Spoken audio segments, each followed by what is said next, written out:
আসসালামু আলাইকুম প্রিয় দর্শক, কেমন আছেন সবাই?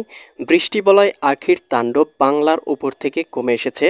রংপুর, রাজশাহী, ময়মনসিংহ, সিলেট বিভাগের আকাশটা মোটামুটি পরিষ্কার হতে শুরু করেছে। তবে এই মুহূর্তে আমরা দেখতে পাচ্ছি সিলেট বিভাগের দুই এক জায়গায় আংশিক মেঘমালা রয়েছে। এছাড়া কিন্তু বাংলার অন্য কোথাও মেঘমালা বা বৃষ্টি প্রবাহ নেই, একেবারে পরিষ্কার। তবে এখানেই শেষ নয়, আবারও কিন্তু 4-5 তারিখের দিকে একটি বৃষ্টি বলয় দেশের দক্ষিণাঞ্চলে প্রবেশ করতে পারে। একটি নিম্নচাপ দেখতে পাচ্ছি দেশের দক্ষিণাঞ্চলে বঙ্গোপসাগরে তৈরি হচ্ছে, এবং সেটি কিন্তু প্রথমে চট্টগ্রাম বিভাগ, এরপরে সিলেট বিভাগ, বরিশাল বিভাগ, এছাড়া ঢাকা বিভাগের কোথাও কোথাও ইফেক্ট ফেলতে পারে। এদিকে আমরা দেখতে পাচ্ছি 5 তারিখের দিকে বৃষ্টিপাত হতে পারে চট্টগ্রাম, কক্সবাজার, রাঙ্গামাটি, বান্দরবান, খাগড়াছড়ি, নোয়াখালী, লক্ষ্মীপুর, ফেনী, কুমিল্লা, চাঁদপুর, ব্রাহ্মণবাড়িয়া অঞ্চলগুলোতে, এবং সেই সাথে ভারতের এদিকে আগরতলা, আমবাসা, উদয়পুর, এদিকে মেঘালয় এবং মিজোরাম সহ এদিকে আমরা দেখতে পাচ্ছি আসামের দিকে মেঘমালা থাকতে পারে। সিলেট বিভাগের কোথাও কোথাও আংশিক বৃষ্টিপাত থাকতে পারে। এছাড়া কিন্তু অন্য জায়গায় আকাশটা মোটামুটি পরিষ্কার দেখতে পাচ্ছি। বৃষ্টি প্রবাহটির কারণে চট্টগ্রাম বিভাগের কোথাও কোথাও অতি ভারী বৃষ্টিপাত হতে পারে।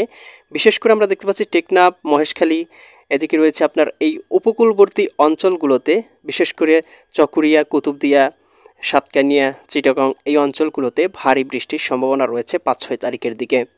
এছাড়া কিন্তু বাংলার আকাশটা মোটামুটি পরিষ্কার, কোথাও কিন্তু সেইরকমভাবে বৃষ্টি প্রবাহ অ্যাক্টিভ নেই। এই মুহূর্তে দেশের 8 বিভাগের 64 জেলার আকাশে আংশিক মেঘমালা রয়েছে। সেই মেঘ থেকে কিন্তু ভারী মেঘের বা ভারী বৃষ্টিপাতের আশা করা যায় না, কোথাও কিন্তু ভারী বৃষ্টিপাত হবে না। ইউরোপিয়ান ভূ উপগ্রহ স্যাটেলাইট চিত্র থেকে দেখতে পাচ্ছি রংপুর বিভাগ, রাজশাহী, ময়মনসিংহ, ঢাকা বিভাগ সহ খুলনা বিভাগের আকাশে মেঘমালায় ঢেকে রয়েছে, কিন্তু কোথাও কিন্তু বৃষ্টিপাত হচ্ছে না। খুলনা, যশোর, সাতক্ষীরা, বাগেরহাট, ঝিনাইদহ, মাগুরা, নড়াইল, কুষ্টিয়া, চুয়াডাঙ্গা, মেহেরপুর জেলাগুলোর আকাশে মেঘমালা রয়েছে। এদিকে রাজশাহী, সিরাজগঞ্জ, বগুড়া, পাবনা, নাটোর, নওগাঁ, চাঁপাইনবাবগঞ্জ, জয়পুরহাট, ময়মনসিংহ, জামালপুর, শেরপুর, নেত্রকোনা জেলাগুলোর আকাশে ভারী মেঘ দেখা যাচ্ছে। রংপুর, গাইবান্ধা, কুড়িগ্রাম, নীলফামারী, লালমনিরহাট, দিনাজপুর, ঠাকুরগাঁও, পঞ্চগড় জেলাগুলোতেও মেঘমালা রয়েছে। দেশের উত্তরাঞ্চল শিলিগুড়ি, দার্জিলিং, কোচবিহার, গোয়ালপাড়া, গুয়াহাটি, ধুবড়ী, তুরা অঞ্চলগুলোতে ভারী মেঘমালা রয়েছে।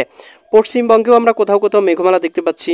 শান্তিপুর, এদিকে রয়েছে আপনার কলকাতা, এদিকে রয়েছে চন্দননগর, কাটোয়া এই অঞ্চলগুলোতে, এদিকে নলহাটি এই অঞ্চলগুলোতেও মেঘমালা রয়েছে, কিন্তু কোথাও কিন্তু খুব একটা বৃষ্টি প্রবাহ দেখা যাচ্ছে না।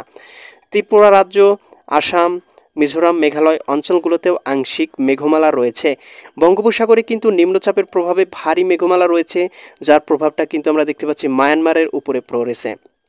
এবং 5-6 তারিখের দিকে কিন্তু এই নিম্নচাপের মেঘমালাটা বাংলায় প্রবেশ করতে পারে, এবং বাংলায় প্রবেশ করার ফলে দেশের উপকূলবর্তী অঞ্চল, খুলনা, বরিশাল, চট্টগ্রাম বিভাগে ভারী পরিসরে বৃষ্টিপাত হতে পারে। এছাড়া কিন্তু আমরা দেখতে পাবো অন্য অন্য অঞ্চলের আকাশটা মোটামুটি পরিষ্কার। এই মুহূর্তে মেঘমালা রয়েছে ঢাকা, নারায়ণগঞ্জ, মুন্সিগঞ্জ, গাজীপুর, মানিকগঞ্জ, নরসিংদী, টাঙ্গাইল, ফরিদপুর, রাজবাড়ী, মাদারীপুর, শরীয়তপুর, গোপালগঞ্জ, কিশোরগঞ্জ এই জেলাগুলোতে। এবং বৃষ্টি বলয় আখির তাণ্ডব কিন্তু শেষ। আখি কিন্তু আস্তে আস্তে বিদায় নিচ্ছে, এবং আমরা দেখতে পাচ্ছি আসামের দিকে গিয়ে সেটা নিঃশেষ হয়ে যাচ্ছে।